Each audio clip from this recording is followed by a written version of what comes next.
Agora uma pergunta do Cássio. Por que ainda temos na escola, servindo para as crianças, bolacha miragina com suco Tang? É o que eu falei para vocês, assim, cada município, ele tem... A gente tem a diretriz do PNAE.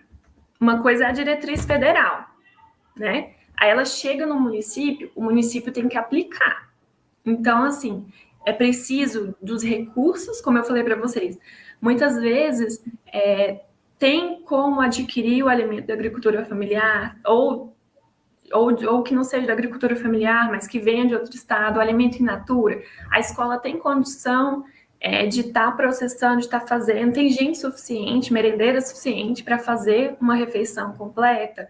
Então, são vários, assim, depende, a gente tem que olhar que escola que quais são as opções, por que ela optou por isso, foi a última alternativa, né? São muito poucas as escolas hoje em dia que não têm um nutricionista responsável técnico, mas o que acontece muitas vezes também, aqui em Uberlândia mesmo, que não é uma cidade pequena, tinha muita falta de profissional, então muitas vezes um nutricionista ele ficava responsável por muitas e muitas escolas, né? Mas de todo jeito, quando tem nutricionista, tem o planejamento do cardápio, né? E aí tem que ver o porquê que nesse local, por exemplo, optou-se por essa escolha. Como eu falei para vocês, o repasse é muito pouco. Então, se o município, por exemplo, é um município mais pobre e não tem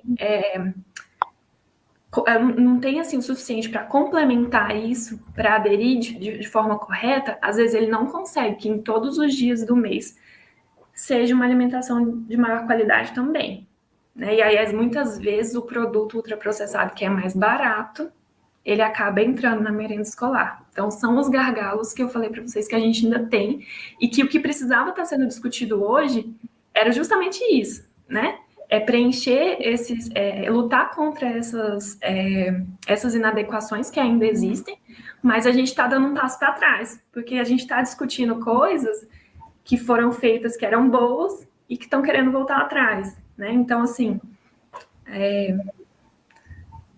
são muitas coisas, a gente teria que analisar individualmente o caso, né? Seriam, então, vários fatores, né? Não só a questão econômica, mas também de profissionais, e seria muito individual, né, de cada localidade. E uma coisa, gente, é assim, o Brasil é muito grande. Então, essas políticas que eu falei para vocês são recentes. Eu falei para vocês, olha, em 2015 estava tendo fortalecimento ainda, até que todos os municípios se adequem, até que... E precisa da vontade do gestor municipal também. Porque a gente vê que o PNAE funciona muito bem em certos municípios, às vezes não funciona tão bem em outros. Eu até dei uma pesquisada um pouco como que era aí no Acre, eu vi que muitas vezes que já teve muita premiação no ano de 2012, 2013, da merenda escolar, pela qualidade, parece que o conselho aí é muito ativo, então não sei exatamente como né, e foi o que eu vi, assim, por notícia. Mas é o que eu falei para vocês, a gente precisa, assim, de muita vontade municipal também para fazer acontecer. Entendi. Agora a gente tem uma pergunta da Amanda de Araújo. Gostaria que falasse mais a respeito dessa alimentação diferenciada para crianças com diabetes, por exemplo. Já é uma realidade nas escolas públicas? Na diretriz, assim, no papel, né, no PNAE, desde 2014 tem essa prerrogativa de que se a criança ela precisa de uma alimentação especializada, seja por causa de diabetes ou por qualquer outra doença, a mãe ou o pai vai levar um atestado, a escola vai falar que essa criança precisa desse atendimento, então o nutricionista ele elabora uma opção diferente nos dias que precisar dessa opção diferente, porque muitas vezes, às vezes a alimentação geral, ela não vai ter problema com o que aquela criança ela apresenta. Mas se tiver, é uma prerrogativa que aconteça.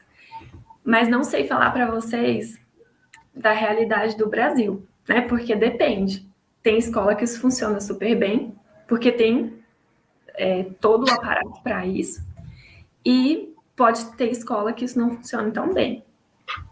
Então, assim, já é uma realidade em lei. Aqui em Uberlândia, por exemplo, eu vejo que as nutricionistas da merenda escolar, né, fazem todo esse suporte, mas aí eu não sei falar para vocês em outras localidades, né, porque isso vai variar muito de estado para estado.